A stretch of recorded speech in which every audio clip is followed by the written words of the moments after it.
Namulak na nga ako ng santan guys. Akong bugambilya, wala pa. Yan. Namulak na ako ng santan.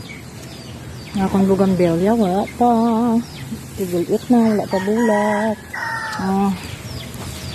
Akong mga dragon fruit, wala gid nagkaayuhan, hindi natipan.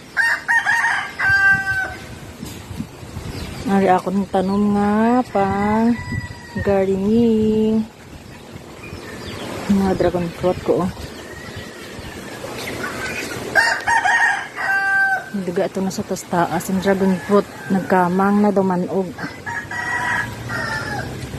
Ito na sa babaw sang kahoy. Ako itong na dragon fruit.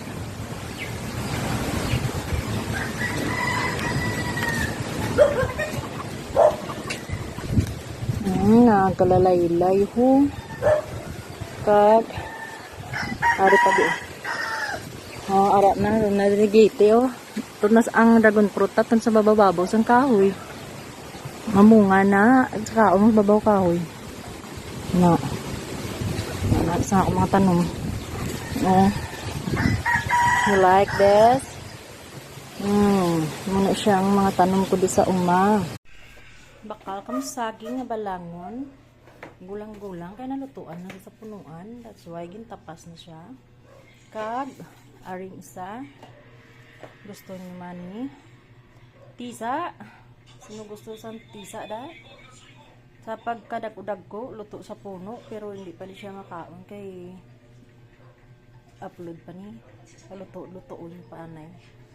Sino gusto da? Bakal na. Hello! Sa gusto magbaka sang tisa, you like?